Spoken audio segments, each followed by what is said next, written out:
ओम राधे राधे। बोलो विष्णु भगवान की जय। बालकों की अंत्येष्टि क्रिया का स्वरूप, सपुत्र की महिमा तथा और क्षेत्रज आदि पुत्रों का अंत्येष्टि करने का फल।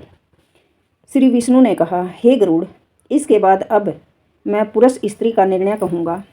बालक जीवित हो अथवा मृत्यु को प्राप्त गया हो। हे गरुड़, इसके बाद अब मैं पुरुष स्त्री का निर्णय कहूँगा। बालक जीवित हो अथवा मृत्यु को प्राप्त हो गया हो। 5 वर्ष से अधिक अवस्था हो जाने पर उसमें पुरुषत्व प्रतिष्ठ हो जाता है।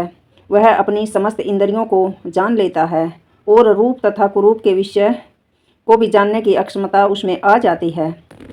पूर्व जन्म अर्जित कर्म फल से प्राणियों का वध और बंधन होता है। पाप ही सभी लोगों को नष्ट करता है।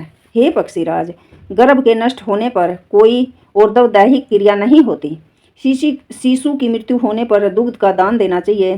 शैशव के बाद की अवस्था में बालक की मृत्यु होने पर पायस तथा खीर का दान देना चाहिए।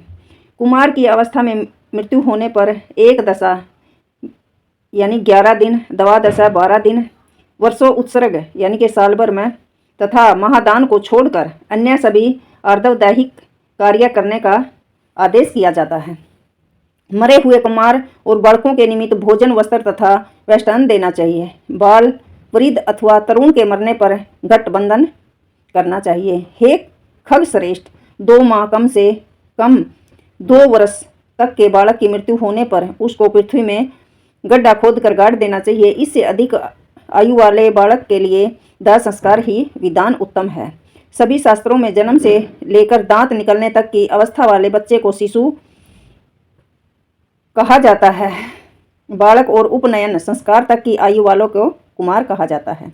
हे गरुड़, उपनयन संस्कार का विधान न होने के कारण शूद्र आदि का अंतिम संस्कार कैसे होना चाहिए, यह संशय है।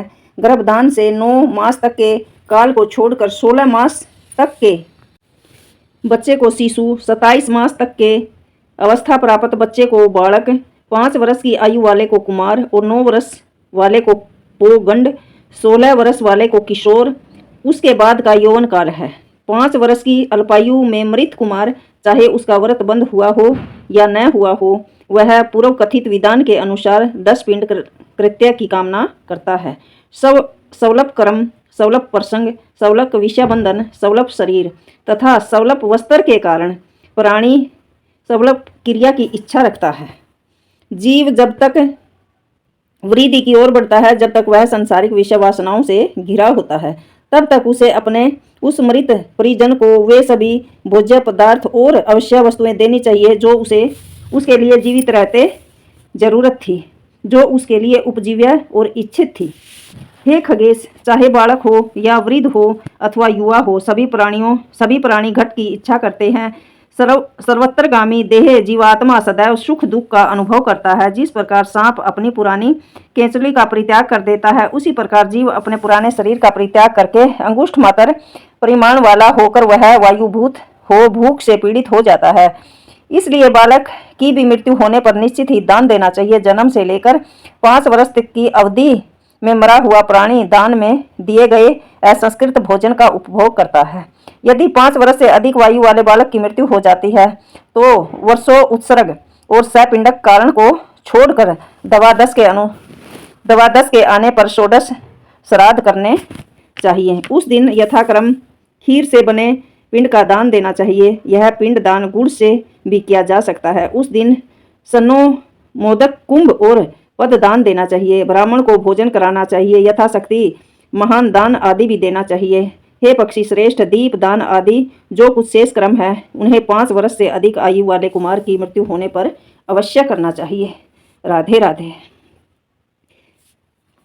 हे पक्षीराज, व्रत बंद यज्ञोपवीत होने से पहले जिसका मरण हुआ है, उसकी संतृप्ति के लिए कर्म करना चाहिए। यदि मनुष्य के द्वारा सारी क्रिया नहीं की जाती तो वह जीव पिशाच हो जाता है। व्रत बंद से पहले मृत बालक के लिए सब कर्म करना अवश्य है। उसके बाद स्वाहा शब्द से मंत्रों के द्वारा षोडश श्राद्ध करें।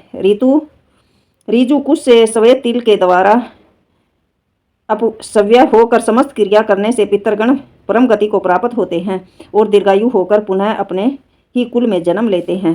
सभी प्रकार के सुखों को प्रदान करने वाला पुत्र माता पिता के प्रेम का अभिवर्धक होता है। जैसे एक आकाश, एक चंद्र और एक आदित्य आश्रय भेद से अलग अलग घट आदि में दिखाई जाते हैं, वैसे ही पिता की आत्मा सब पुत्रों में सदा विचरण करती रहती है।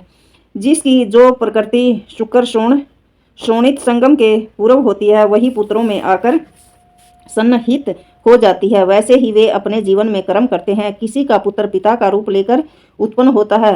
पिता की अपेक्षा कोई अत्यधिक रूपवान, गुणवान और दानपरायण भी होता है। इस संसार में कोई भी प्राणी एक समान न हुआ है और न होगा। अंधे से अंधा, गूंगे से गूंगा, बहरे से बहरा तथा विद्वान से विद्वान जन्म नहीं लेता। इस सृष्टि में कहीं भी अनुरूपता दिखाई नहीं देती। राधे राधे।